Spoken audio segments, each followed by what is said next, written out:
Alléluia. Est-ce qu'on peut prier? Tiens-toi debout simplement. Élevons nos deux mains. Appelons le règne de Dieu en ce lieu.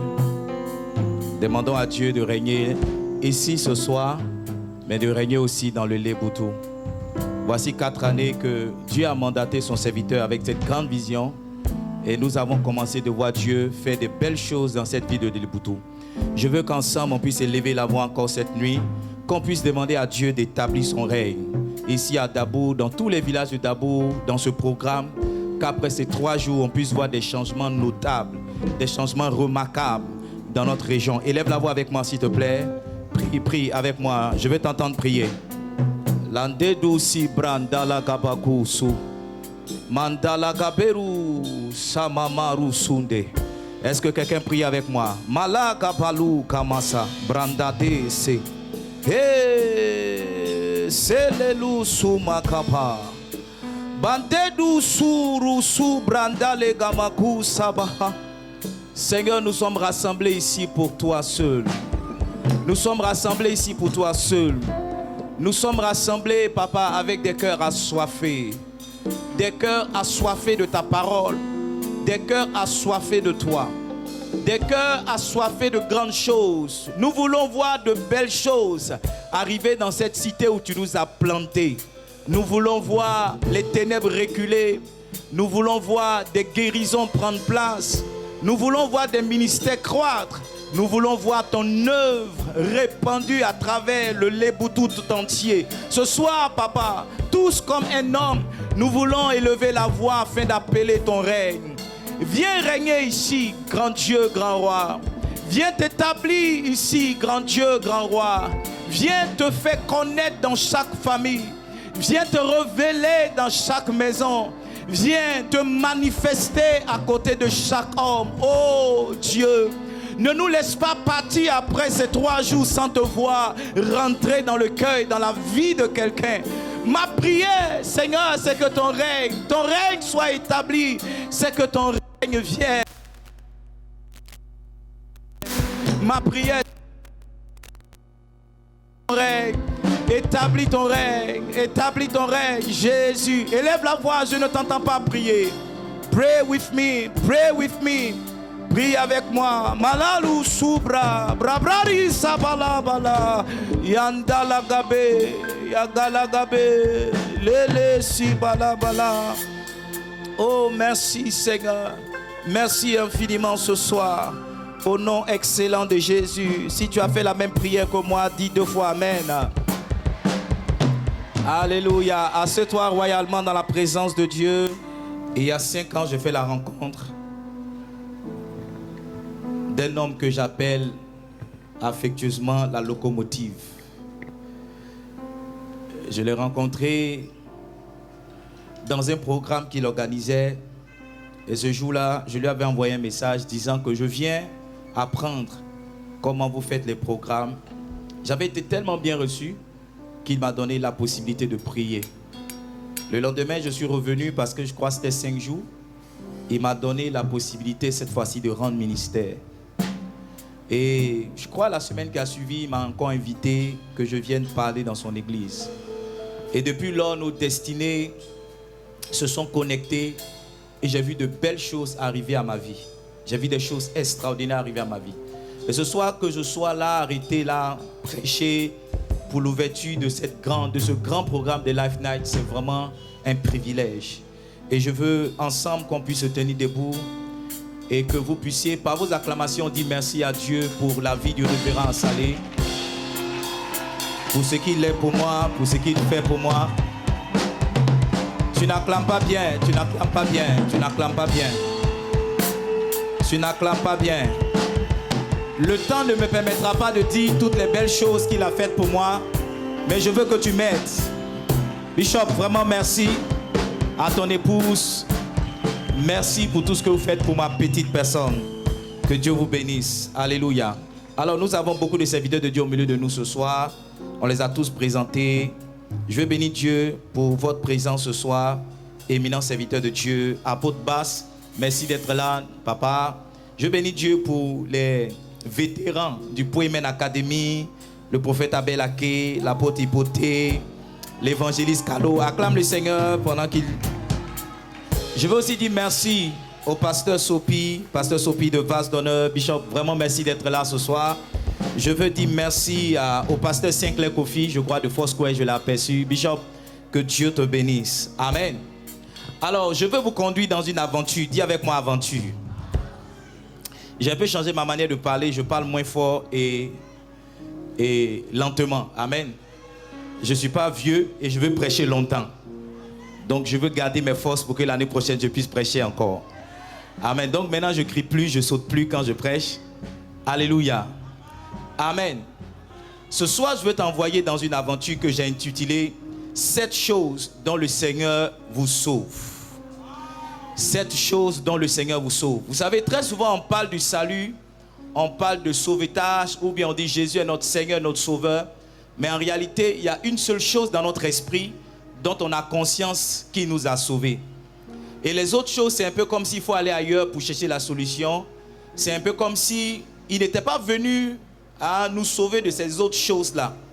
Et ce soir, quand je priais par rapport à ce programme, le Saint-Esprit m'a conduit dans une révélation que je veux partager avec vous. Vous savez, quand on a compris et quand on a assimilé l'acte que Jésus a posé à la croix et les implications, on a commencé, on a démarré un bon voyage dans le miraculeux et dans toute forme de possibilité.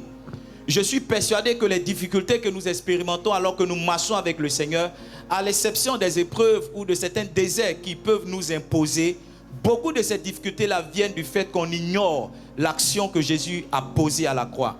Regardez, souvent, dans nos habitudes et dans notre manière de parler, on pense que c'est honorable, on pense que c'est bien vu, très souvent, de dire qu'on est un médecin de famille. Hein, quelqu'un va dire mon docteur de famille ou bien mon docteur personnel. Alléluia. Mais quand quelqu'un est né de nouveau, qu'il a connu le Seigneur, il comprend que derrière toute maladie, il y a une oppression du diable. Et que Jésus-Christ, par sa mort et par sa résurrection, lui a donné la domination sur la maladie. Donc son discours n'est pas le discours d'un homme qui parlerait comme celui que je vous ai présenté tout à l'heure. Voyez-vous? Donc il y a beaucoup de choses comme ça que Jésus a faites pour nous, desquelles il nous a sauvés, mais dont on n'a pas la révélation. Et très souvent, on est encore dans ces difficultés, dans ces problèmes. Mais je crois que ce soir, quand tu vas entendre ce message, tu vas manifester, tu vas vivre le véritable salut. Tu ne dis pas amen, j'ai l'impression que tu es timide. Je dis ce soir, quand tu vas entendre la parole, tu vas être véritablement délivré. Dis-moi amen bien. Alors, dans la Bible, Marc au chapitre 10, quand vous lisez à partir du verset 28 jusqu'au verset 30, Marc le chapitre 10, verset 28 au verset 30, vous allez comprendre qu'il y a 2 siècles, au verset 30 exactement, la Bible dit, il n'y a personne qui ayant quitté à cause de moi, c'est Jésus qui parle, et à cause de la bonne nouvelle des terres, des frères, des mères, des sœurs, ne reçoivent dans ce siècle-ci, d'accord, le centuple de père, de mère, de frère, de terre, et puis il dit dans le siècle à venir, la vie éternelle. Donc la Bible nous fait comprendre qu'il y a 2 siècles. Et le premier siècle dont la Bible nous parle, ce n'est rien d'autre que le monde dans lequel nous sommes. Le premier siècle dont la Bible nous parle, ce n'est rien d'autre que le système de pensée dans lequel nous sommes. Le premier siècle dont la Bible nous parle, c'est un peu ce que Égypte était pour le peuple d'Israël lorsqu'ils étaient en captivité. Et quand vous lisez la Bible, vous comprenez clairement que l'une des premières choses que le Seigneur est venu, dont le Seigneur est venu nous délivrer, ce n'est rien d'autre que le siècle dans lequel nous sommes. Ce n'est rien d'autre que le monde. La Bible dit en Galates, on va beaucoup lire ce soir et j'espère que tu vas noter. En Galates au chapitre 1, à partir du verset 3, la Bible dit que la grâce vous soit donnée de la part de Dieu le Père, de notre Seigneur Jésus-Christ. Regarde le verset 4, il dit qu'il s'est donné lui-même pour nos péchés, afin de nous arracher au présent siècle mauvais, selon la volonté. Donc dans la volonté du Père, lorsqu'il donnait Jésus, c'était de nous arracher du présent siècle. C'était de nous arracher du monde. Tu vas comprendre qu'il est important d'être délivré du monde. Parce qu'en réalité, quand vous êtes né de Dieu, vous vivez encore dans le monde. Mais vous n'êtes pas du monde. Vous ne pouvez pas vous identifier au système du monde. Vous ne pouvez pas vous identifier à la pensée du monde. Vous ne pouvez pas vous identifier aux mœurs. Vous ne pouvez pas vous identifier au plaisir du monde. C'est pourquoi la Bible a dit que quand quelqu'un est en Christ, il a enterré ses passions, il a enterré les plaisirs. Je le dis parce qu'il y a beaucoup de personnes qui sont à l'église, qui ont les noms dans les registres de l'église, mais qui ne sont pas encore délivrés du monde. Il y a beaucoup de personnes qui veulent sortir de tous ces plaisirs que nous connaissons, mais qui sont encore rattrapés malheureusement. Quand Israël est sorti de l'Égypte, chaque fois qu'il y avait une difficulté, Israël rappelait à Moïse le plaisir dans lequel ils étaient en Égypte. Il pouvait dire à Moïse, mais quand nous étions en Égypte, on avait à manger le pain, on avait à manger la viande. Maintenant que tu nous as envoyés dans le désert, on ne fait que manger justement le pain. Donc, les gens qui ne savent pas que le Seigneur nous a délivrés du monde, viennent à l'église, mais on traîne encore les fardeaux du monde. Ils viennent à l'église, ils sont sincères avec Dieu, mais ils n'arrivent pas à se détourner de la corruption, ils n'arrivent pas à se détourner des pratiques mondaines, ils n'arrivent pas à vivre une vie chrétienne de piété véritable. Ce soir, je suis venu te dire que si tu es ici, que tu es attaché encore au monde, le Seigneur Jésus-Christ t'a délivré. Paul va écrire à l'église de Rome et il va leur dire en son chapitre 12, le verset 2, il va leur dire, ne vous conformez pas au siècle présent, mais soyez transformés par le renouvellement de l'intelligence. Donc quelqu'un a donné sa vie à Jésus, mais parce qu'il est encore marchant en conformité avec le siècle présent, il n'a pas encore expérimenté la réelle transformation, la réelle conversion. Écoutez-moi bien, si les gens avec qui vous marchiez avant n'ont pas donné le témoignage que quelque chose s'est passé en vous, c'est que vous n'êtes pas encore convertis. Si les gens avec qui vous étiez avant n'ont pas donné le témoignage qu'il y a eu un changement en vous, c'est que vous n'êtes pas réellement convertis. Quand vous lisez la Bible et l'histoire de Paul, la Bible dit que lorsque Paul arrivait, les gens disaient, n'est-ce pas celui-là qui parlait contre les chrétiens, n'est-ce pas lui-là qui parle maintenant aujourd'hui, qui sait ce Dieu-là? Donc on doit voir les transformations dans la vie de quelqu'un que Jésus a sauvé. On doit voir des changements dans la vie de quelqu'un que Jésus a sauvé. Et ceux pour qui l'on ne voit pas de changement, c'est ceux-là qui sont encore attachés au système du monde. C'est ceux-là encore qui pensent et qui marchent selon les plaisirs, selon les lois de ce monde. La deuxième chose dont le Seigneur nous a sauvés par la mort et par sa résurrection, il nous a sauvés de la mort, il nous a sauvés du péché. En Éphésiens chapitre 2, vous lisez à partir du verset 1 jusqu'au verset 5. La Bible dit, vous étiez morts par vos offenses et par vos péchés. Au verset 5, il dit, nous tous qui étions morts par nos offenses, il nous a rendu la vie avec Christ. Donc en acceptant Jésus et en recevant Jésus, il y a une chose dont nous sommes sauvés, il y a une chose dont nous sommes délivrés, c'est la mort, c'est le péché. J'emploie les deux parce que l'un, si vous voulez, l'un est la conséquence de l'autre. La Bible dit que le salaire du péché, c'est la mort. Donc quelqu'un qui vit dans le péché mourra certainement. Mais la mort dont je parle, ce n'est pas la mort naturelle, qui est celle-là de passer de vie à trépas. La mort dont je parle, c'est la mort spirituelle. La Bible dit qu'il a été dit à Adam, si tu manges de ce fruit, tu mourras. Mais quand Adam a mangé le fruit, il n'est pas mort, sauf qu'il a perdu la vie qui était en lui. La Bible dit que Adam a vécu encore 630 années, sauf qu'il a vécu en dehors d'Éden, sauf qu'il a vécu sans l'Esprit de Dieu.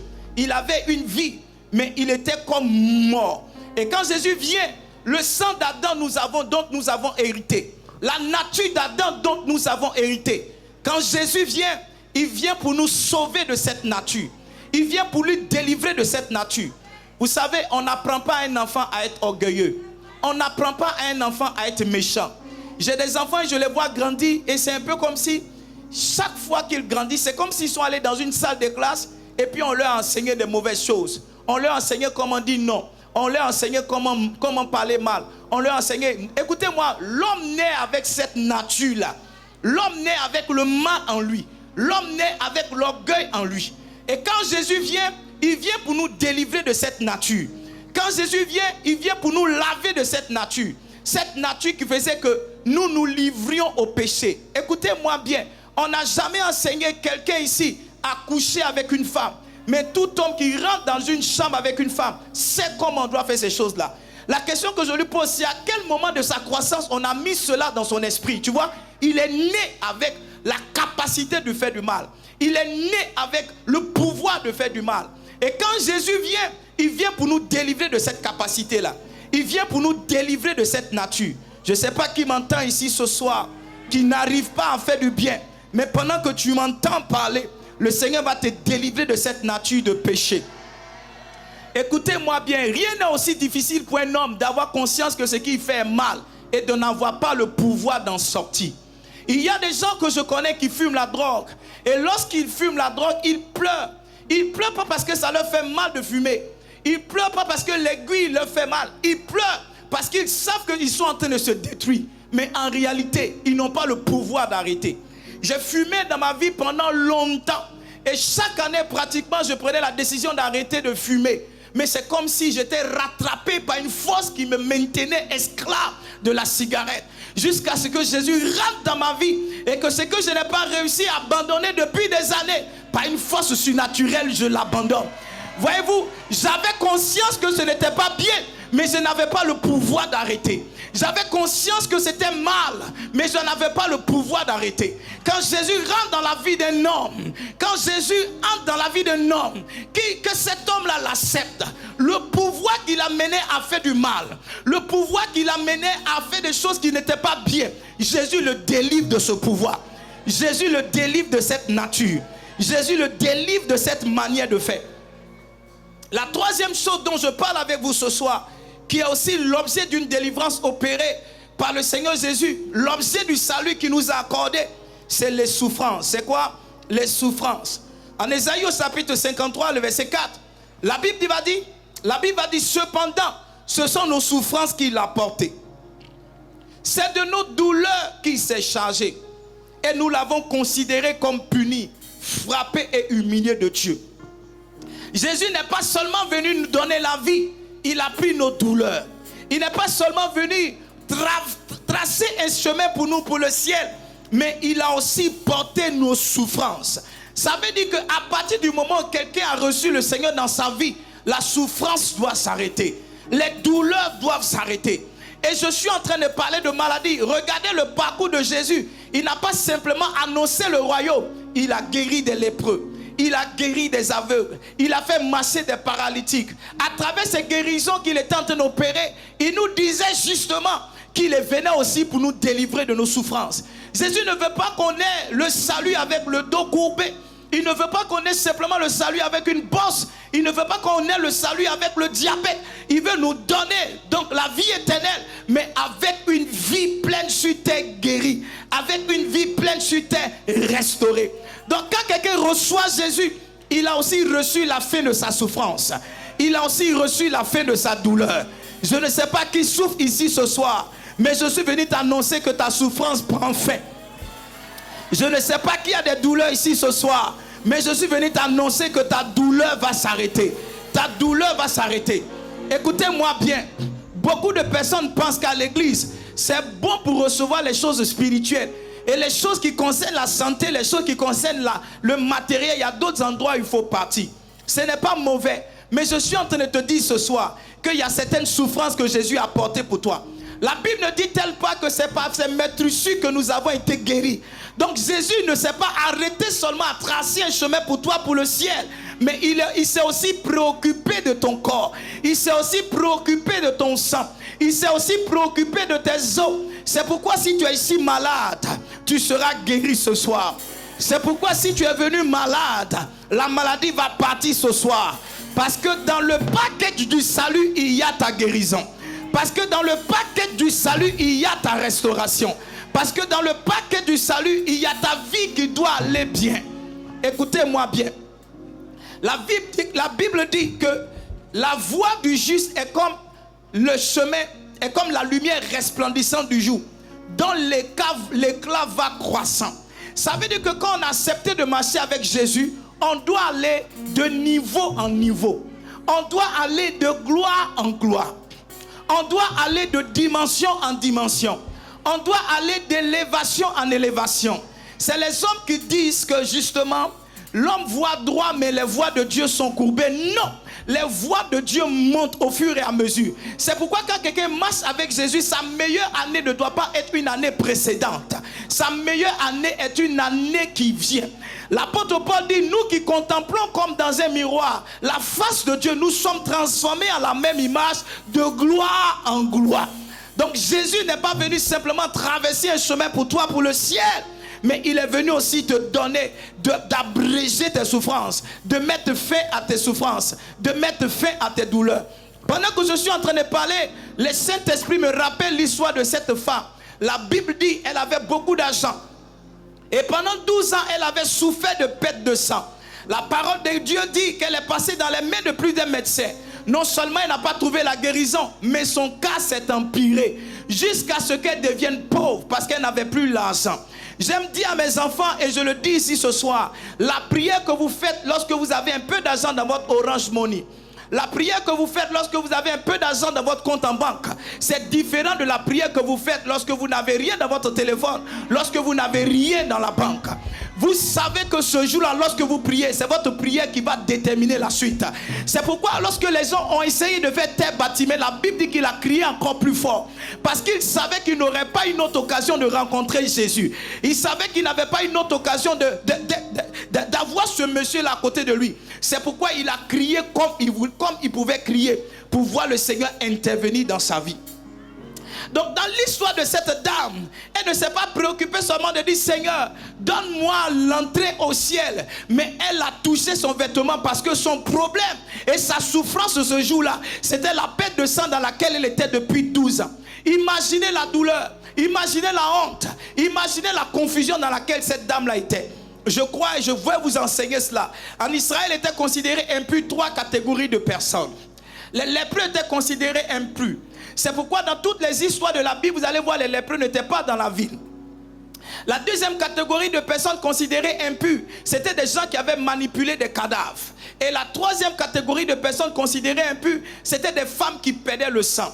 Et cette femme-là, depuis 12 années, elle était considérée impure. Je suis sûr que son sinon, c'était l'impureté. Ou bien impupu, ou bien pupu. On lui avait donné un nom à partir duquel on se moquait d'elle. Voyez-vous, elle souffrait non seulement dans son sang, elle souffrait dans son corps, mais elle souffrait aussi des moqueries des gens. Elle souffrait aussi des doigts et des accusations des gens. Jusqu'à ce que le jour où elle rencontre Jésus, ce n'est pas seulement l'entrée au ciel qu'il lui a donné, mais ça a été la fin de sa souffrance. Ça a été la fin de sa maladie. Je suis venu annoncer à quelqu'un que Jésus a aussi mis fin à ta maladie. Je suis venu dire à quelqu'un, Jésus a aussi mis fin à ta souffrance. Jésus a aussi mis fin à ta galère. Jésus a aussi mis fin à ta souffrance. Si tu crois en cette parole, donne-moi 2 bons amen.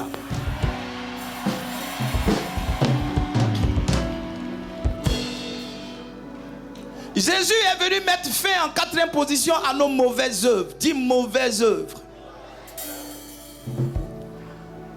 Et je vais étayer cette partie de mon message à travers l'histoire de Golgotha. Vous savez, à la croix, Jésus avait à sa gauche un voleur. À sa droite, il avait un autre voleur. Et pendant que celui de gauche se moquait, disant, mais tu dis que tu es Dieu, délivre-toi et sauve-nous. Celui de droite disait, mais pourquoi parles-tu ainsi?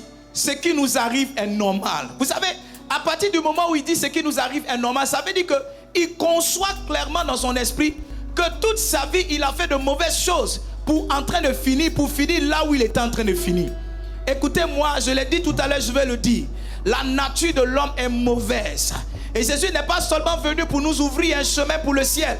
Il est venu pour nous libérer des mauvaises œuvres. Je le dis et je le confesse moi-même. Nulle personne ne viendra me le dire.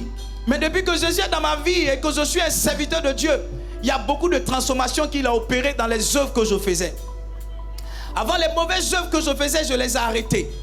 Les choses dans lesquelles je prenais plaisir, mais j'ai trouvé la force de les arrêter. Je suis devenu un homme plus patient. Je suis devenu un homme plus bon. Je suis devenu un homme plus doux. Je suis devenu un homme plus tolérant. Je suis devenu un homme plus compréhensif. Voyez-vous, à partir de ces valeurs que le Seigneur a développées en moi, il y a certaines bonnes œuvres que j'ai commencé à réaliser. Il y a certaines choses que j'ai commencé à faire dans la vie des gens. Et il y a certaines choses que j'ai commencé à faire pour la vie des gens. Il y a certaines décisions qu'on prend dans ce sens, malheureusement qu'on n'arrive pas à faire. Pourquoi? Parce que nos mauvaises œuvres nous rattrapent toujours. Je vous l'ai dit et je le dis ici ce soir. Moi, je ne suis pas un pasteur qui s'est converti à 9 ans et qui à 15 ans est rentré au séminaire. Non. Moi, je suis un rescapé. Je suis un rescapé. Je suis un rescapé de la 3e guerre. Le Seigneur ait pitié de moi. C'est-à-dire, je suis quelqu'un qui vient de loin. Au point qu'il y a des gens, quand ils me voient, pasteur, ils ne peuvent pas croire. Parce qu'ils regardent quelqu'un comme moi, ils se disent, ce monsieur-là, il est bon pour l'enfer. Donc, je peux comprendre la différence entre les œuvres que je faisais avant et les œuvres que je faisais aujourd'hui, les œuvres, pardon, que je fais aujourd'hui. Et tout ça, c'est arrivé pourquoi? Parce que Jésus est rentré dans ma vie. Tout ça, c'est arrivé pourquoi? Parce que j'ai accepté Jésus dans ma vie. Donc, s'il y a quelqu'un qui est ici, qui fait de mauvaises œuvres, qui vole, qui agresse, qui tue. Je connais un jeune homme, lui, il était un voleur, mais sa spécialité, lui, volait dans les commissariats. Oui, il volait dans les commissariats. Il va voler les policiers au commissariat. Et quand on l'attrape, chaque fois, on lui demande, mais qu'est-ce que tu as?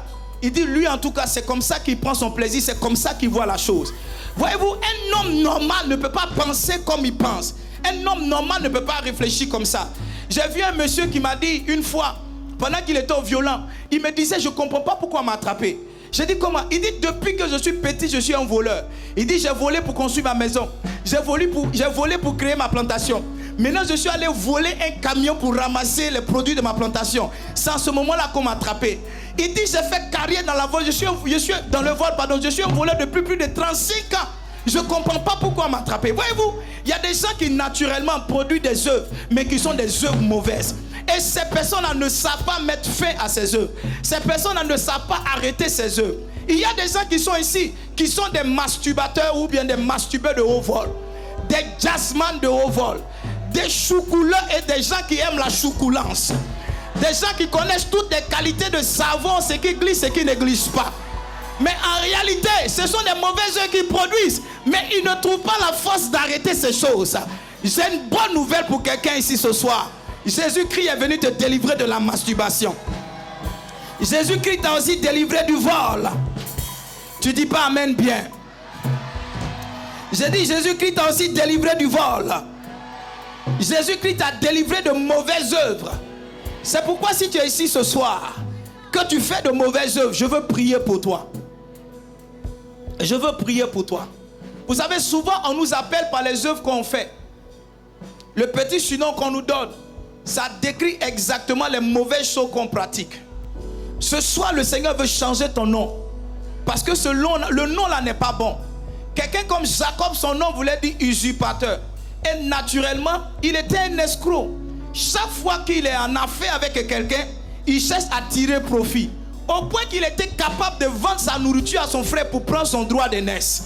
Il n'a pas résisté longtemps quand sa mère lui a fait la proposition d'être béni à la place de son père.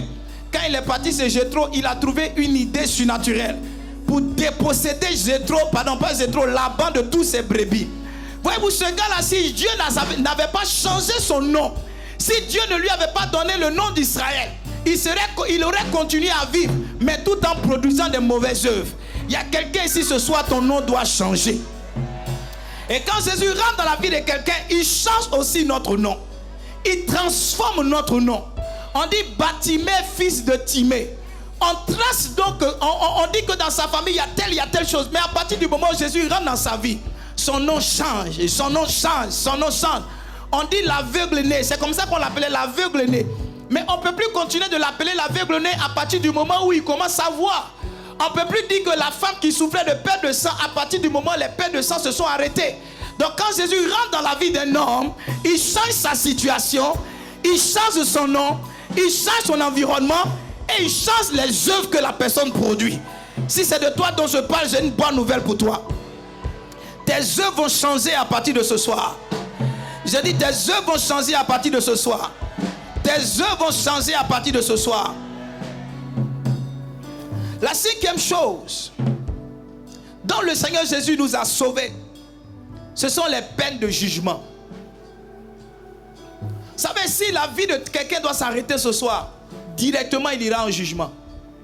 La Bible dit, le premier jugement qui viendra, as-tu reçu Jésus ou bien tu ne l'as pas? Si tu ne l'as pas reçu, il y a un chemin que tu vas emprunter. Et ce ne sont pas les anges qui vont t'accompagner. Ce sont des démons qui vont t'accompagner. Et quand Jésus vient, il vient justement pour nous délivrer de ce jugement. La peine qu'on doit supporter pour les mauvaises œuvres qu'on a produites, Jésus-Christ vient, il prend notre place. C'est pourquoi quand il est devant Pilate, et que Pilate essaie donc de le délivrer, la Bible dit Pilate va faire une proposition au peuple. Pilate va dire, il y a quelqu'un en prison qui s'appelle Barabbas. Et comme chaque année à la même période de la Pâque, je dois donner une grâce à un prisonnier. Je vous fais donc la proposition entre ce Jésus-là et ce Barabbas-là, qui doit être libéré.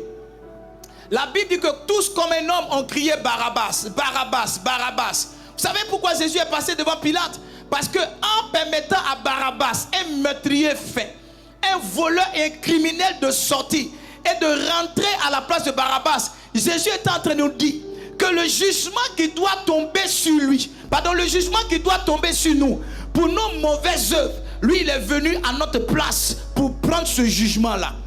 C'est pourquoi quand il est à la croix, qu'il est en train de mourir, il fait cette prière pour dire Seigneur, pardonne-leur parce qu'ils ne savent pas ce qu'ils font. Donc quand Jésus vient et que tu le reçois, les mauvaises choses que tu as faites, pour lesquelles tu dois être jugé, Jésus vient et il prend le jugement à ta place. David dit, mon péché est constamment devant moi. Il y a des choses que tu as faites dans la vie, les fruits sont encore là. Chaque fois que David voyait Salomon, il se rappelait qu'il a pris la femme de quelqu'un et qu'il a fait tuer. Donc il y a certains enfants même qu'on a qui nous rappellent qu'on est parti violer quelqu'un. Il y a certains enfants qu'on a qui nous rappellent que le jour où on partait dormir avec le gars, on a sauté la clôture, on est parti. Il y a certains bébés qu'on a qui nous rappellent que le jour où on partait faire les trucs, il y a l'argent de maman qu'on a volé. C'est un jugement qui est là. Il est là jusqu'à notre mort. Voyez-vous, si vous n'êtes pas été guéri par Jésus-Christ qui rentre dans votre vie, vous allez voir de tels enfants, vous allez les détester. Vous allez voir de tels enfants, vous n'allez pas les aimer. Vous-même, vous n'allez pas être fiers de ce que vous avez fait. Et constamment, vous allez vivre dans la culpabilité. Quand Jésus rentre dans la vie d'un homme, il le guérit de ses blessures intérieures. Il le guérit de cette culpabilité. Il le guérit de ce jugement. C'est pourquoi l'apôtre Paul, quand il écrit à l'église de Colosse, en son chapitre 2, je crois, à partir du verset 14, il dit l'acte dont les ordonnances nous condamnaient. L'acte dont les ordonnances nous condamnaient, Jésus les a détruits à la croix. Il les a détruits à la croix. Et il déclare à partir de là que désormais, je ne suis plus condamné, je suis un homme libre. Désormais, je ne suis plus coupable, je suis un homme libre. Même si le fruit de mon péché est là, mon péché a été oublié, mon péché a été gommé. Même si le fruit, le jugement de mon action est là, désormais je ne suis plus un homme jugé. Et quand Jésus rentre dans la vie d'un homme, écoutez-moi, nous sommes coupables dès le commencement. Nous avons fait de mauvaises choses dès le commencement. Et quand Jésus rentre dans notre vie, il vient pour nous délivrer de cette culpabilité.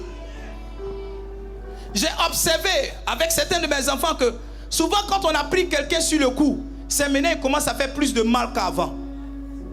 Souvent quelqu'un essaye de faire une mauvaise chose et puis on est tombé sur lui, on l'a attrapé.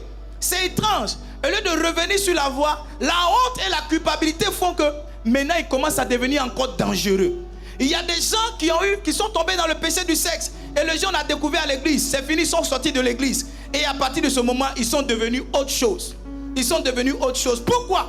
Parce qu'ils n'ont pas été guéris du jugement. Ils n'ont pas été guéris de la culpabilité. Vous savez, on peut mentir aux hommes, mais on ne peut pas se mentir soi-même. Quand tu te regardes dans la glace, tu sais la culpabilité que tu transportes. Quand tu es seul dans la chambre, tu sais souvent que tu n'arrives pas à dormir, tu pleures parce que tu te sens coupable. Souvent tu te sens coupable d'avoir manqué ta vie. Tu te sens coupable d'avoir manqué une opportunité. Tu te sens coupable d'avoir détruit une relation. Tu te sens coupable d'avoir fait quelque chose qui n'est pas bien. Quand Jésus rentre dans ta vie, il te prend cette culpabilité. Il te prend cette culpabilité. Je crois que c'est l'une des meilleures délivrances qui peut arriver à un homme. C'est l'une des meilleures délivrances qui peut arriver à un homme. J'ai l'impression que je parle quelque part vers Feke et que les gens à qui je parle sont quelque part vers Aboisseau.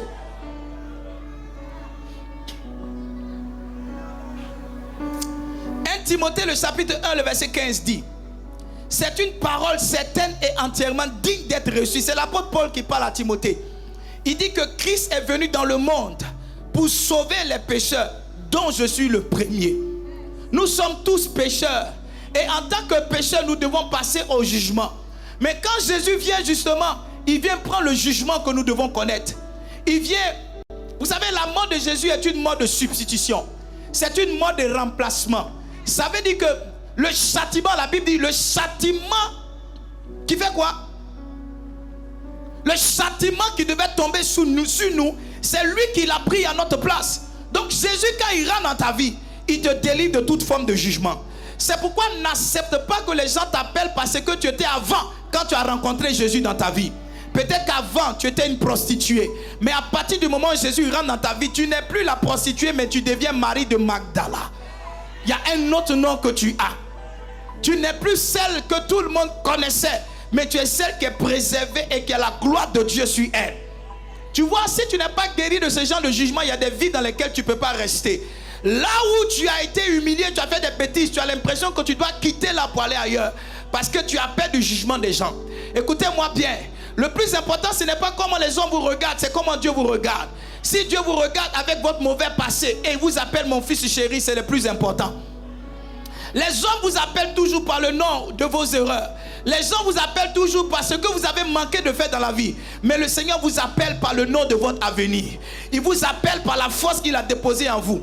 Si les hommes peuvent voir votre faiblesse, vos manquements, le Seigneur voit toutes les belles choses qu'il peut faire pour vous. Oh, le Saint-Esprit est en train de me rappeler l'histoire de ce monsieur Gédéon. Il se voyait comme un minable et tout Israël le voyait comme un minable.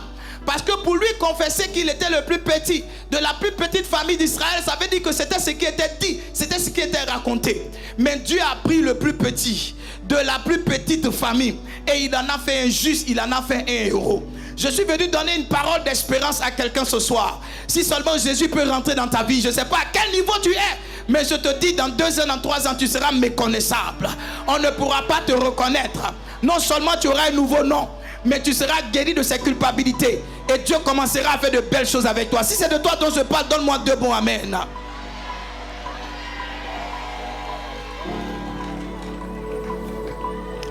La 6e chose, et je vais atterrir bientôt.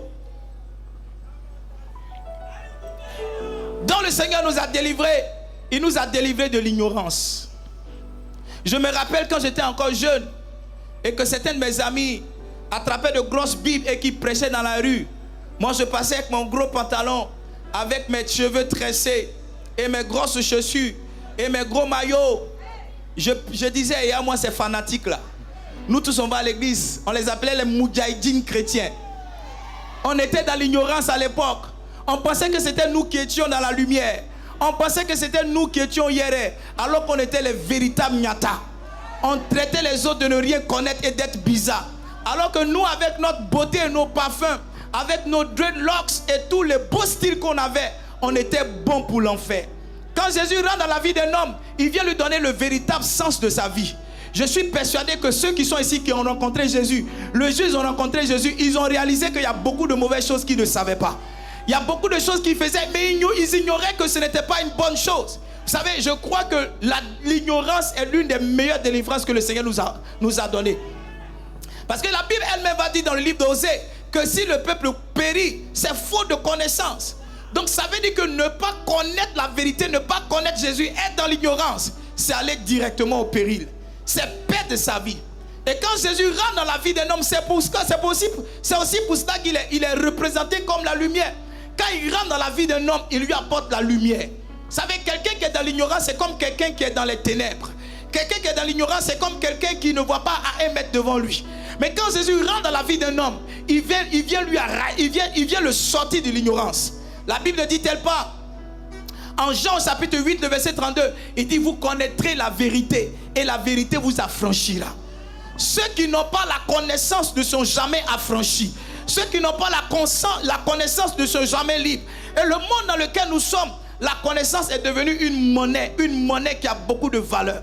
Et quand Jésus rentre dans la vie d'un homme, il vient avec la vérité. Il vient avec la vérité. Nous prions des statues, nous pensions prier Dieu. Nous prions des génies, nous pensions prier Dieu. Nous prions des flaques et des fleuves, des coups d'eau. Nous pensions prier Dieu. Nous étions dans l'ignorance. Nos parents nous envoyaient dans des gens qui nous ont sculptés, qui nous ont occultés, qui ont fait toute forme de choses sur nous. Nous pensions que nous étions en train de servir Dieu, mais en réalité, nous étions dans l'ignorance. Et quand Jésus vient dans la vie de quelqu'un, il le fait sortir de l'ignorance. Il le fait sortir de quoi? En Éphésiens chapitre 4, le verset 17. La Bible dit, voici donc ce que je dis et ce que je déclare dans le Seigneur. C'est que vous ne devez plus marcher comme les païens. Maintenant, regardez comment les païens marchent. Il dit, ils marchent selon la vanité de leurs pensées.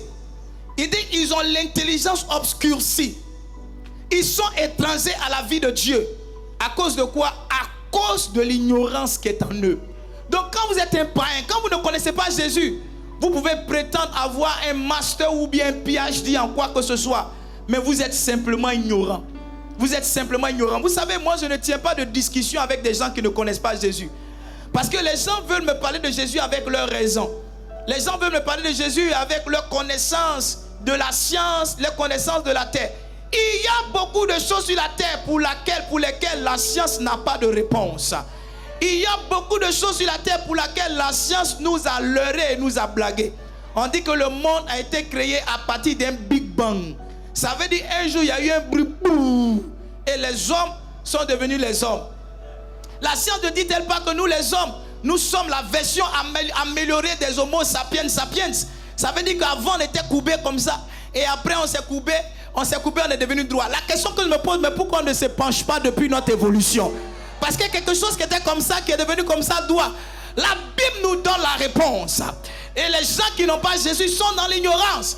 Ils font beaucoup de mauvaises choses, pensant être dans le droit chemin. Tu recevras la lumière du Seigneur au nom de Jésus. Je dis, tu recevras la lumière du Seigneur au nom de Jésus. Quand vous n'avez pas Jésus, votre intelligence est obscurcie. Ouais. Votre intelligence est obscurcie. Ce matin, quand je disais à mon épouse, c'est étrange ce qui m'arrive ces temps-ci. Mais quand je lis la Bible, je comprends la Bible comme si c'était un ange même qui me l'expliquait. Oui, il y a des gens ici qui n'ont jamais lu la Bible. Même le livre de Jean, ils n'ont jamais lu. Quand il lit la Bible, il ne comprend pas. Il dit, mais Jésus est Dieu, Dieu est Jésus. Tu n'es pas à ton niveau. Tu ne peux pas comprendre. Parce que je ne comprends pas. Et souvent, les gens posent des questions élémentaires. Ce n'est pas ta faute, ton intelligence est obscurcie. Tu vois, le carré de l'hypoténuse égale à la somme des carrés des deux autres côtés. Ça là, ça ne peut pas t'envoyer au paradis. Pythagore, mais je ne sais pas où il est. Thalès, mais je ne sais pas ce qui lui est arrivé. Je ne sais pas. Donc tu peux être rempli de la connaissance. La Bible appelle la connaissance mondaine. La connaissance, la sagesse terrestre. Mais la sagesse qui est au-dessus de tout, c'est la sagesse divine. Et ça vient lorsque quelqu'un reçoit Jésus. Ça vient lorsque quelqu'un accepte Jésus. Ça vient lorsque quelqu'un fait la rencontre avec Jésus. Écoutez, la Bible dit de Pierre qu'il était un homme sans instruction.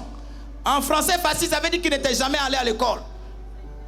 Mais lorsque Pierre prêchait, les gens disaient, mais d'où lui vient cette assurance? Écoutez, Pierre a parlé en des langues pour lesquelles il n'avait jamais été en classe. La Bible dit, ils ont dit, mais comment se fait-il qu'on les entend parler dans notre propre langue?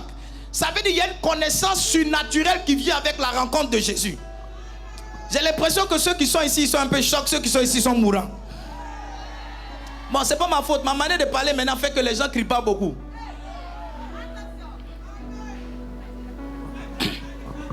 Est-ce que tu es là? Regarde ce que Pierre dit. 1 Pierre 1, le verset 14. Il dit, comme des enfants obéissants, ne vous conformez pas aux convoitises que vous aviez autrefois, quand vous étiez dans l'ignorance. Quand vous étiez dans l'ignorance. Ne vous conformez pas aux convoitises d'autrefois. Quand Jésus vient, il vient sortir un homme de l'ignorance. Vous savez, une ignorance dans laquelle beaucoup de personnes sont. Ils pensent que le concubinage, c'est quelque chose que Dieu a créé. Ils pensent que quand ils sont concubins, ils sont mariés. Donc, ils ne voient pas le concubinage comme un péché. Si tu es dedans, que tu meurs la nuit là, tu vas aller en enfer. C'est une ignorance. C'est une ignorance. Tu vois, dans ton village, tout le monde est en concubinage. Et parce que tout le monde est en concubinage, tu penses que c'est la manière de faire. C'est la manière, c'est comme ça, c'est faux. Ça, c'est l'ignorance. Ce n'est pas la manière de procéder de Dieu. Je ne dis pas ça pour t'accuser, je dis ça parce que je veux relâcher une grâce pour ton mariage. 6 mois à compter d'aujourd'hui, tu seras marié. 6 mois à compter de ce soir, tu seras marié.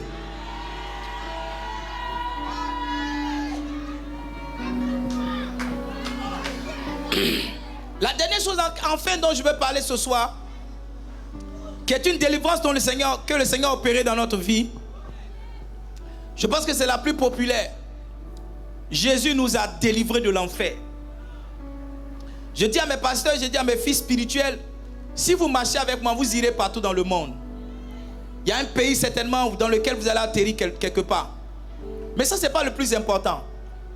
Je leur dis que si vous marchez avec moi, vous allez accomplir votre destinée. Ça veut dire que vous allez faire de grandes choses. Ça, c'est bien, mais ce n'est pas encore le plus important.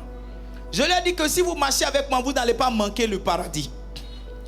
Parce que, frères et sœurs, à quoi ça sert pour un homme s'il doit gagner le monde et perdre son âme plus tard? À quoi ça sert si tu dois avoir les plus belles femmes, si tu dois avoir tout l'or du monde, tu dois rouler toutes les belles voitures, tu dois dormir dans les beaux hôtels? À quoi tout ça, ça te servira si tu dois aller passer l'éternité en enfer? Je veux que tu lises l'histoire de Lazare, du pauvre Lazare et du riche. La Bible que le riche, il avait tout à sa disposition. Mais il a fini sa vie en enfer. Je ne suis pas en train de faire l'apologie de la pauvreté parce que le Seigneur aussi nous a délivrés de la pauvreté. Je suis en train de dire que notre quête première devrait être le chemin pour le salut, le chemin pour l'éternité. Il dit cherchez premièrement le royaume et la justice et toutes ces choses à vous seront données par-dessus tout. Il y a un autre qu'on marche avec Dieu. Le salut d'abord, l'éternité d'abord, la vie éternelle d'abord et les autres choses viennent après. La Bible dit que Dieu a tant aimé le monde. Ça veut dire qu'il t'a aimé. Il a donné son Fils unique afin que tu ne périsses pas, mais que tu aies la vie éternelle. Il t'a donné Jésus pour que tu aies la vie éternelle. S'il y a quelque chose avec lequel tu dois partir d'ici, c'est l'assurance que tu as été sauvé. C'est l'assurance que tu as été gagné. La vie de l'homme est vaine. La vie de l'homme est vaine. Dans le mois de mars, j'ai perdu mon père, mon géniteur. Et nous sommes allés à Ivosep et j'ai regardé mon papa couché dans la tombe. Et j'ai commencé à réfléchir. J'ai dit, dans quelques années, je serai aussi couché dans cette tombe. Mon père avait près de 2 mètres. C'était un homme gaillard, un homme puissant, un homme fort. Et j'ai vu cet homme fort là, couché simplement dans un cercueil qu'on sera sur le point de fermer. On nous a dit, regardez pour la dernière fois, on va fermer. J'ai dit, Seigneur, c'est ça la vie de l'homme. Si c'est ça la vie de l'homme, je veux que le reste de mes jours, je puisse les mettre à ta disposition. Je veux que le reste de mes jours, je puisse produire de bonnes œuvres pour ne pas que mon départ soit vain, pour ne pas que mon départ soit méprisé, pour ne pas que mon départ et ma vie sur cette terre soient inutiles. Je veux être utile pour toi. Je veux être utile pour toi. Je veux marcher avec la priorité que ce sont tes œuvres qui doivent compter. Je veux marcher avec la priorité que c'est ton nom qui doit être levé. Je veux marcher avec la priorité qu'il y a des gens qui doivent être gagnés. Il y a des pasteurs qui doivent être formés. Il y a des ouvriers qui doivent être bâtis. Il y a des églises qui doivent être ouvertes. Il y a des ministères qui doivent voir le jour. Je veux marcher et donner un sens pareil à ma vie. Parce que j'ai compris que la vie de l'homme sur cette terre est limitée. Aucun plaisir n'est éternel. Aucun. J'ai un ami, chaque fois qu'on mange un bon plat, il dit, Edmond, tu sais, je dis, il y a quoi? Il dit, ce qui m'énerve, c'est que dans 6 heures, on va avoir faim. Il dit, c'est qu'on est en train de manger, dans 6 heures encore, on va avoir faim.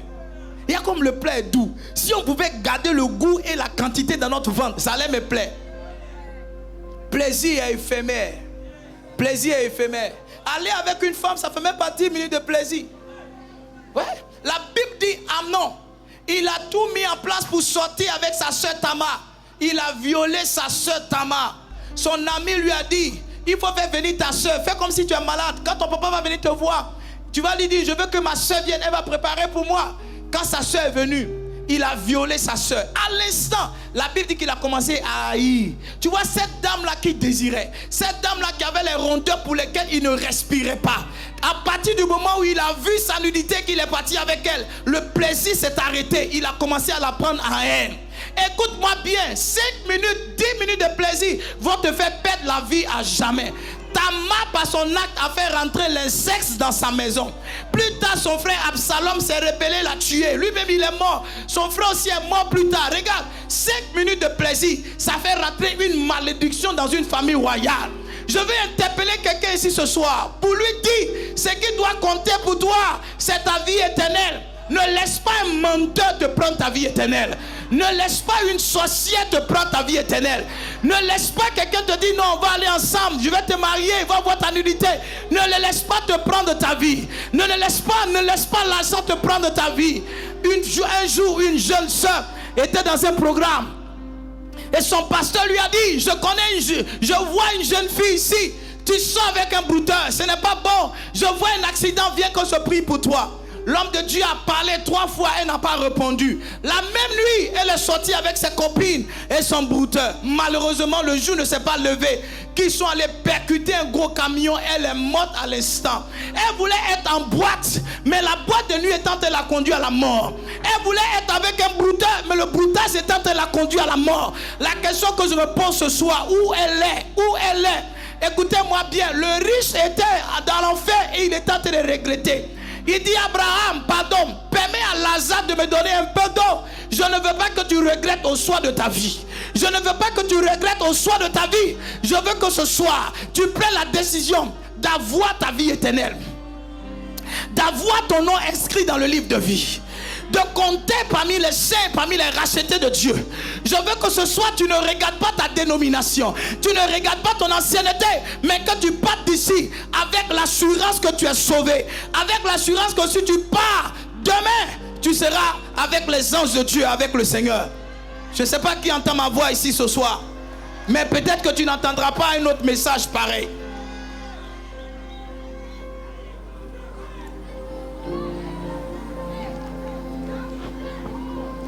Le salut a été possible par le don de Jésus. Toutes ces choses dont je vous ai parlé, c'est arrivé parce qu'un homme, Dieu incarné, Dieu représenté, a accepté de mourir pour toi. Un homme dans mon village, chaque fois qu'on partait aux funérailles, au cimetière, fait des enterrements, il se plaignait pourquoi les gens pleuraient.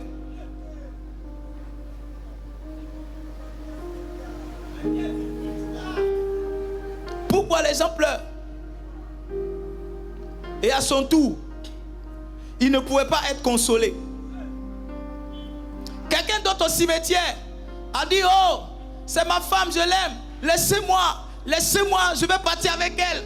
Laissez-moi. Vous savez, souvent vous avez la force de crier parce que les gens vous attrapent.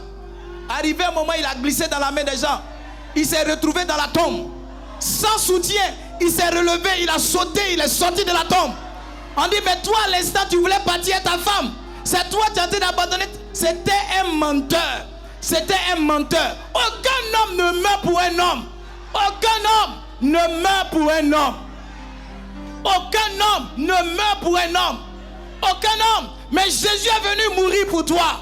Jésus est venu prendre ta place au jugement. Jésus est venu prendre ta place à la croix. Jésus est venu prendre ton péché. Jésus est venu prendre ta malédiction. Jésus est venu prendre ta guérison. Jésus est venu prendre tes douleurs. Jésus est venu prendre tes souffrances. Quelle est ta responsabilité? Tout ce que je dis c'est bien, mais tu as une responsabilité. Il dit, Dieu a tant aimé le monde afin que quiconque croit. Ça veut dire que si tu n'as pas cru, c'est vain ces choses-là pour toi. Ta responsabilité c'est de croire. Aucun homme ne sauve. Aucun. Tous sont venus avant lui. Certains même après ont prétendu être des sauveurs. Mais j'en connais pas un qui soit sorti de sa tombe. J'en connais pas un qui a été ressuscité. J'en connais pas un dont la mention du nom est interdite sur des chaînes, mais qui a le nom le plus prononcé. J'en connais pas un dont le livre est le plus vendu, le plus lu au monde. J'en connais pas un dont l'impact et le nom 2000 ans après sont encore réels. Jésus de Nazareth seul. Écoutez-moi bien, écoutez-moi bien, écoutez-moi bien. Même si le paradis n'existe pas, je n'aurais rien manqué en acceptant de marcher avec Jésus. Même si le paradis n'existe pas, je n'aurais rien manqué en marchant avec Jésus. Parce que ce qu'il a fait, personne n'a fait. Mais ta responsabilité, c'est de croire. C'est de croire. La Bible dit de Bartimée qu'il a eu la foi. La Bible dit de la femme qui a perdu le sang pendant 12 ans qu'elle a eu la foi. Tous ceux qui ont expérimenté des miracles, des délivrances et des guérisons avec le Seigneur partagent quelque chose en commun, la foi qu'ils ont manifestée. Il dit à ceux qui l'ont reçu, à ceux qui ont cru, il leur a donné le pouvoir de devenir. Si tu ne reçois pas Jésus, si tu ne crois pas en Jésus, il ne peut pas te donner le pouvoir de devenir quelqu'un de meilleur, de devenir quelqu'un de nouveau, de devenir quelqu'un d'excellent, de devenir quelqu'un de meilleur. Il ne peut pas. Ta responsabilité, c'est de croire. On n'est pas sauvé parce que son père est pasteur. On n'est pas sauvé par le sang. Il dit, il leur a donné le pouvoir de devenir enfant. Lesquels sont nés, ni de la volonté d'un homme, ni de la volonté de la chair, ni de la volonté du sang, mais lesquels sont nés de Dieu. On est né de Dieu par la foi en Jésus. On est né de Dieu par la foi en Jésus. Ce n'est pas le baptême qui donne le salut. Ce n'est pas la dénomination qui donne le salut. Ce n'est pas l'ancienneté qui donne le salut. Ce n'est pas les actes religieux qui donnent le salut. La Bible dit que nous sommes sauvés pas par nos œuvres. Nous sommes sauvés simplement par la grâce de Dieu. Il dit c'est par la grâce que vous êtes sauvés au moyen de la foi. Si quelqu'un n'a pas la foi, il ne peut pas être sauvé.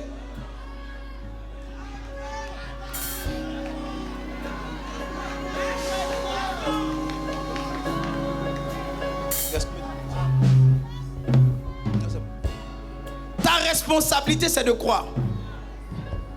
Si vous réalisez tous les versets que j'ai partagés avec vous, si vous voyez tous les versets que j'ai partagés avec vous, qui peut être sauvé? Tout le monde peut être sauvé. En Ézéchiel au chapitre 33, le verset 11, il dit ce que je désire, ce n'est pas que le méchant meure, c'est qu'il vive. C'est qu'il change de conduite, qu'il vive. Donc si tu es méchant, le Seigneur veut que tu vives. Le Seigneur veut te sauver. En Jean chapitre 3, le verset 16, il dit quiconque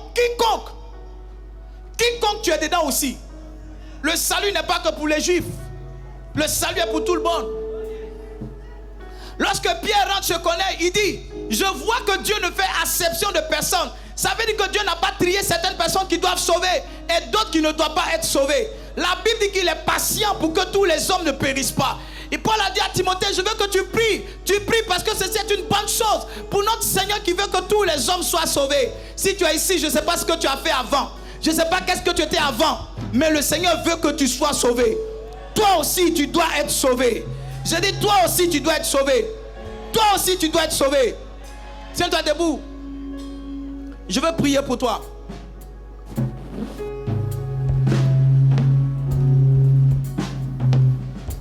Je veux prier pour toi.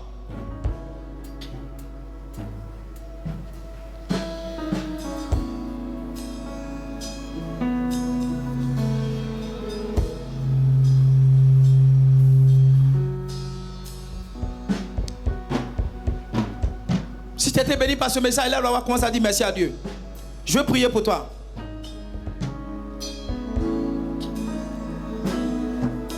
Tu m'emmènes. Tu m'emmènes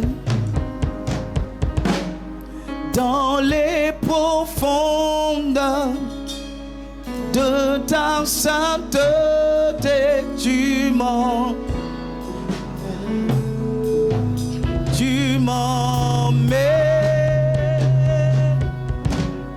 de gloire en gloire, de gloire en gloire.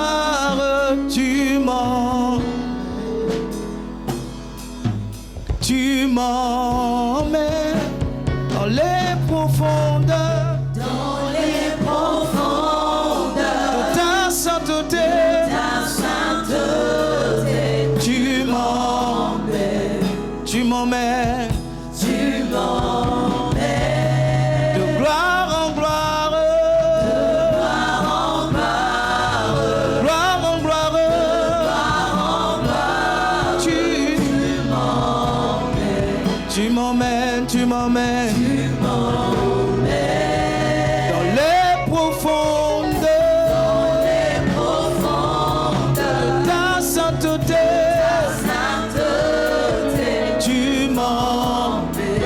Tu m'emmènes. Je veux prier pour deux catégories de personnes. La première catégorie de personnes, c'est la suivante. Tu es ici ce soir, tu veux donner ta vie à Jésus. Tu veux être délivré de l'enfer. Tu veux être délivré de l'ignorance. Tu veux être délivré des jugements et des culpabilités. Tu fais des mauvaises choses, tu n'arrives pas à les laisser. Il y a beaucoup de souffrances que tu connais et tu veux que Jésus mette fin à cela. Tu veux être délivré du péché et la mort qui y suit. Tu veux être délivré de la mondanité.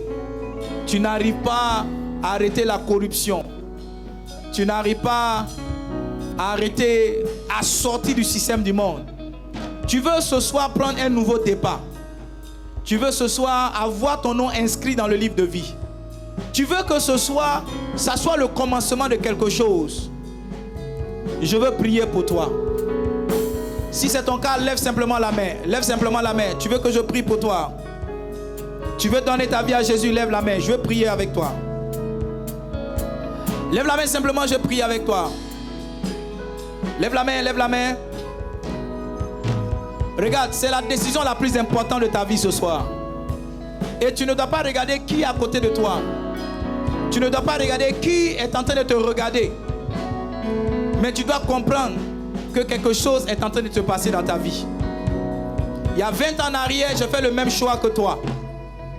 Ma vie n'a plus été jamais pareille. Il y a des années en arrière, j'ai été réconcilié avec mon Créateur. Les belles choses me sont arrivées.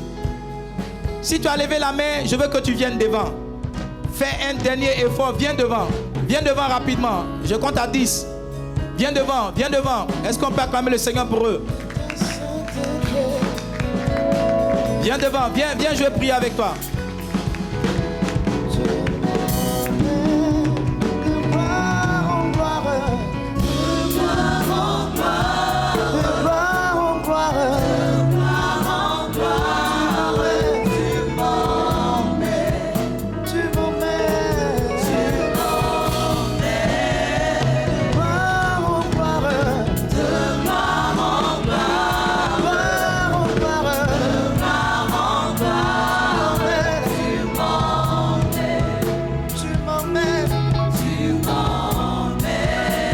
Je veux prier pour toi. Viens, viens, n'aie pas honte, n'aie pas peur. Je veux prier pour toi. Tu veux que le Seigneur te délivre?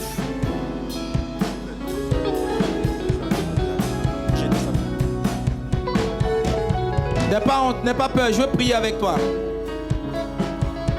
C'est pour toi que tout cela a été fait. Pour qu'un nouveau commencement arrive pour toi.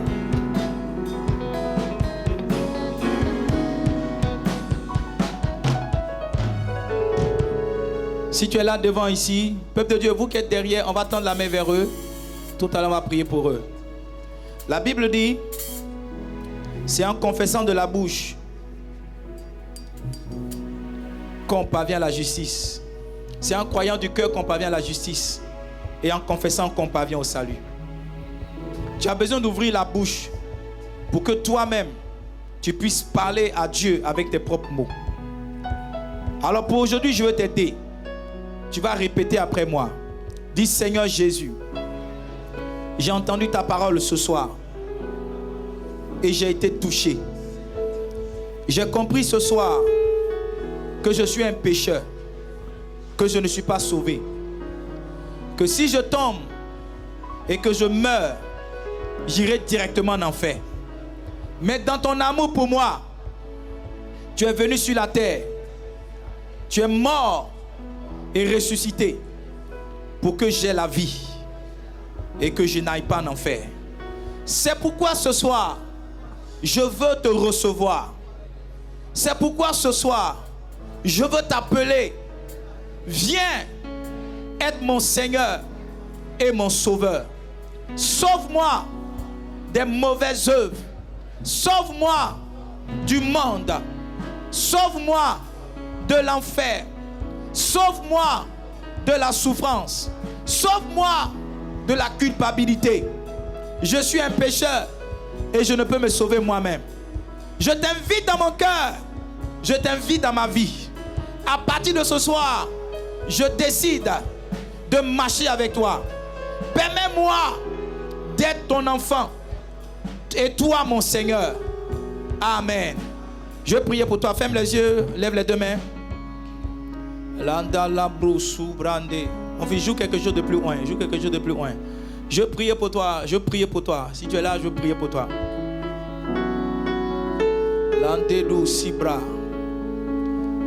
Seigneur, peuple de Dieu, est-ce qu'on peut prier pour eux?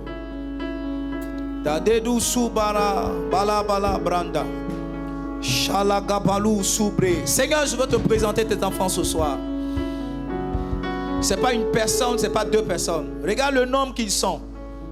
Certainement qu'il y a de la joie dans le ciel. Mais ma prière, c'est que le pas que quelqu'un a fait de venir devant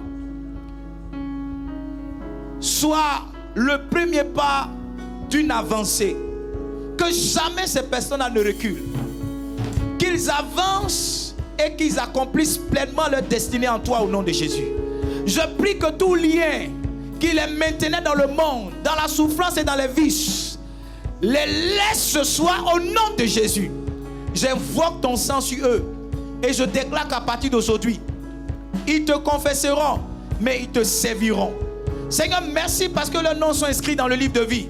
Mais merci parce que leur vie ne s'arrête pas à la décision de marcher avec toi. Mais leur vie pousse avec une réelle croissance.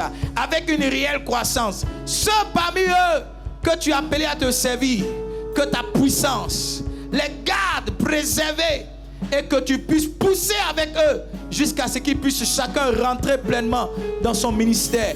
Au nom puissant de Jésus-Christ de Nazareth. Seigneur, merci pour ta présence. Merci parce que tu les guéris au nom puissant de Jésus. Amen.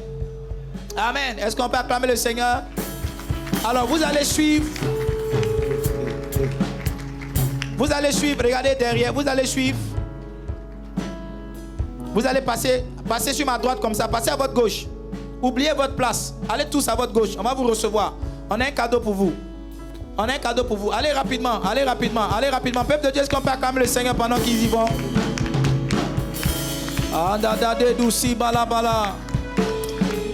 Je vais prier pour quelqu'un ici qui a une difficulté, qui a une douleur. Pendant que tu es en train de partir, tu peux lever la main. Je vais prier pour toi aussi. I just want to pray for you tonight.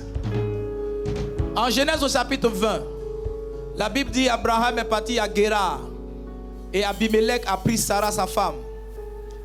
Il est parti dormir avec elle. Heureusement, rien ne s'est passé la nuit.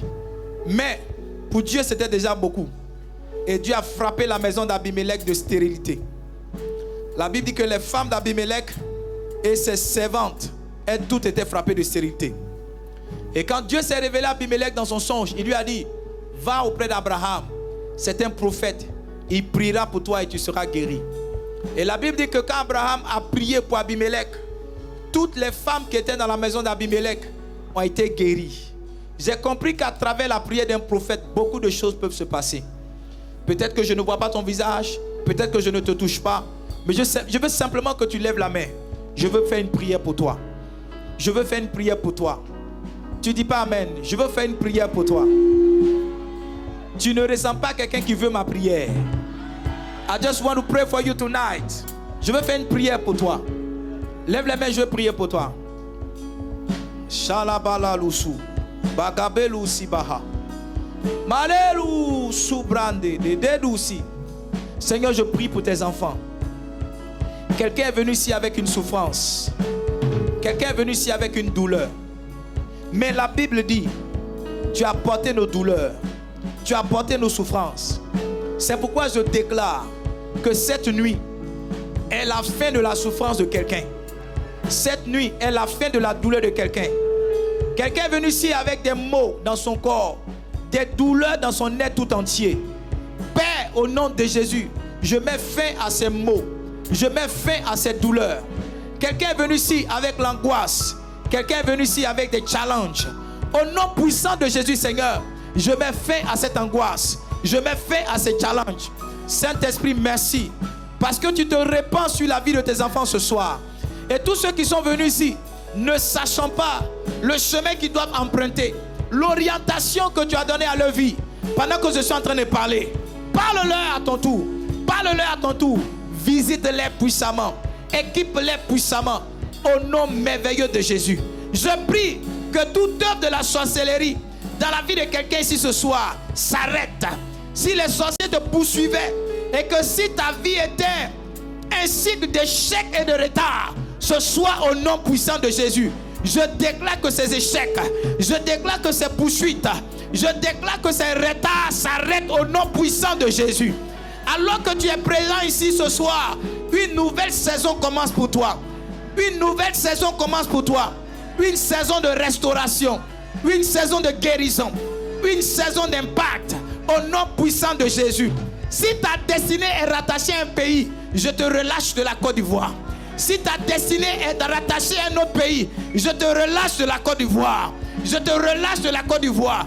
Où que tu sois, que tu aies été attaché, lié, je déclare ce soir la fin, la rupture de ces liens au nom puissant de Jésus.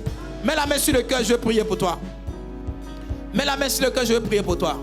À partir de ce soir, ton cœur va battre pour le Seigneur. À partir de ce soir, ton cœur va battre pour le Seigneur.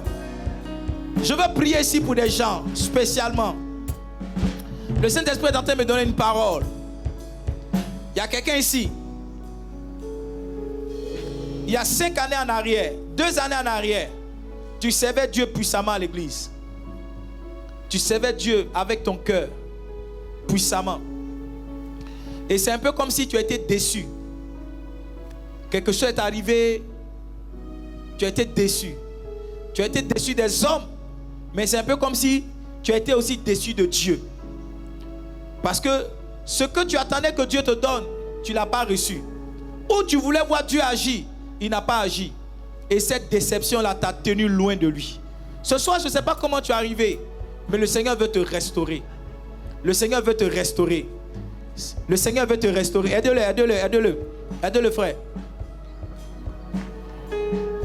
Aide-le, aide-le, aide-le, s'il vous plaît. Aide-le, aide-le. Le Seigneur veut te restaurer. Il n'est pas seul, il n'est pas seul. Il n'est pas seul. Je vois une femme dans le même cas. Je vois une femme dans le même cas. C'est comme si on abusait de toi. Oh, Gabelou Sibrande. Saint-Esprit. Aidez-le, aidez-le s'il vous plaît. Aidez-le. Kakou Sibrande. Agamalou Gegou Sibrande. Ne sois pas distrait. Ferme simplement les yeux. Lève la main. J'ai une parole pour toi. I have a word for you tonight. I have a word for you tonight. Ils ne sont pas les deux. Il y a beaucoup de personnes dans le même cas. Il y a beaucoup de personnes dans le même cas. Il y a quelqu'un, si tu as décidé de ne plus aller à l'église, c'est comme si parce qu'à l'église, il n'y a pas l'amour. C'est comme si le pasteur a choisi son camp. Et toi, tu n'es pas dans le camp du pasteur. Et tu as pris la décision de ne plus aller à l'église. Depuis un moment, tu es à la maison. Depuis un moment, tu es à la maison. Je veux prier pour toi. Ce soir, le Seigneur veut te restaurer. Parce que la décision que tu as prise, ce n'est pas une bonne décision. Saint-Esprit, merci. Merci. Merci pour ces frères. Merci pour ces sœurs que tu restaures. Merci pour ces frères. Merci pour ces sœurs que tu restaures. Merci pour ces frères. Merci pour ces sœurs que tu restaures. Il y a quelqu'un ici, tu es tellement descendu dans le péché que tu as honte de toi. C'est que avant tu étais une femme sainte, un homme saint, mais tu es tellement descendu dans le péché aujourd'hui que tu as honte de toi. Je ne sais pas où tu es, je ne sais pas où tu es, je ne sais pas qui t'a amené ici ce soir, mais le Seigneur veut te restaurer. Il veut te restaurer, il veut te restaurer. J'ai dit le Seigneur veut te restaurer. Où tu es, aidez-la, aidez la soeur ici. Aidez-la, aidez-la, aidez la soeur en jaune aussi, aidez-la. Tu es tellement descendu que tu as honte de toi. Ce soir, le Seigneur veut te restaurer. C'est fou, le Seigneur m'ouvre les yeux ce soir. Non, il y a quelqu'un qui va toucher l'écran.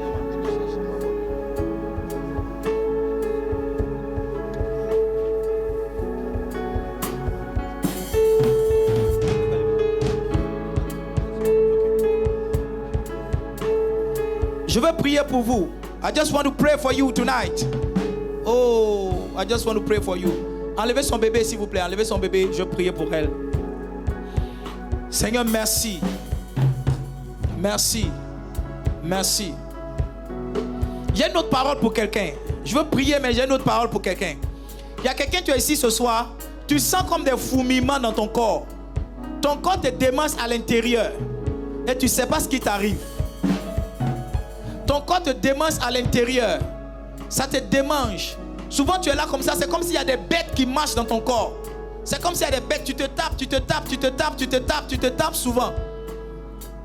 Souvent tu te laves avec l'eau chaude. Tu es où? Je veux prier pour toi. Si c'est toi, lève la main. Tu es ici, c'est toi, lève la main. Maman, c'est vous, je veux prier pour vous. Gaga Lougre Soubra. Shabari Sabara Bara Rousou Debala. Mande. Lora. Soubranda la Gabagouse. Makouge Gouge Soubrande. Saint-Esprit, merci. Alors qu'ils sont ici devant, je prie que ta main, ta puissance visite chaque personne ici. Ceux qui ont besoin de restauration, restaure-les. Arrache-les ce soir du mal, du péché, de la boue, du sang. Guéris ceux qui ont besoin de guérison. Apaise ceux qui ont besoin d'apaisement. Donne-leur la paix ce soir. Maman, je déclare que tes fourmillements partent. Pendant que je suis en train de prier, ça te libère maintenant. Tu ne vas plus te laver à l'eau chaude. Tu ne vas plus avoir froid. Et ta démarche sera restaurée. Ta démarche sera restaurée. Saint-Esprit, merci. Merci au nom puissant de Jésus. Merci au nom puissant de Jésus. Merci au nom de Jésus. Je veux prier maintenant. Pour des gens qui sont appelés à servir Dieu. Les gens qui sont appelés au ministère. Je veux prier pour des gens qui sont appelés au ministère. Ils sont appelés au ministère. Lève la main simplement, ne sois pas distrait par les mouvements autour de toi. Dieu t'a appelé à le servir.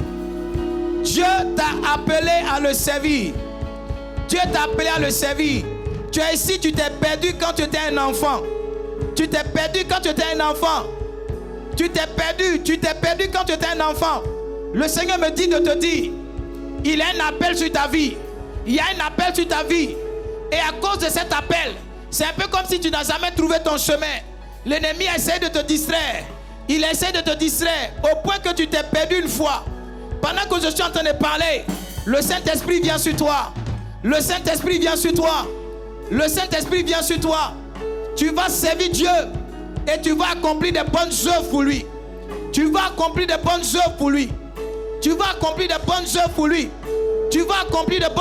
lui. Aidez-les.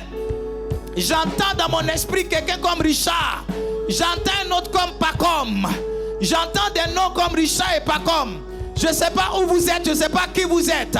Mais j'entends clairement dans mon esprit que vous avez été mis à part dès le sein de votre mère. Dieu vous a mis à part. Et ce soir, c'est le soir où les choses vont commencer pour vous. Je vois comme un train qui a démarré. Et l'ange de Dieu me dit qu'à partir de ce soir, il vous met dans un processus de formation. Pasteur Kablan, viens le monsieur là-bas. Viens lui. Il vous met dans un processus de formation. Vous allez servir Dieu. Masala Gabra Indala Bala Lusu. Kakagu Gegosa. Mare Risibra. Yandadade Dusi Lagaba. Gula Gabe. Re. Reru Sabala Bala. Mundele Mala Rusa. Gabala Gabo.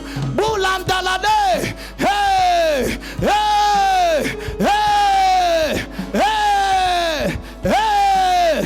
Oh Saint-Esprit, merci. Merci pour l'onction apostolique. Je vois cet homme comme un apôtre. Il part de région en région. Il part de district en district. Il part de ville en ville. Il part de pays en pays. Et il établit l'église de Dieu. Seigneur, merci. My time is up. Thank you, Lord. Moi, je ne suis qu'un pauvre serviteur. Que toute la gloire te revienne. Que l'élévation soit pour toi seul. Merci pour les âmes ce soir que tu as gagnées. Merci pour les vies que tu as restaurées. Merci pour les appels que tu as déclenchés. Saint-Esprit, merci. Continue de travailler dans la vie des gens qui sont ici et ceux qui m'entendent ailleurs. Que cette nuit soit une nuit de révélation, une nuit de guérison, une nuit d'impact au nom puissant de Jésus. Et lève la voix, commence à dire merci à Dieu. Lève la voix, commence à dire merci à Dieu. Si tu étais béni, je vais t'entendre prier. Dis Seigneur merci. Dis Seigneur merci.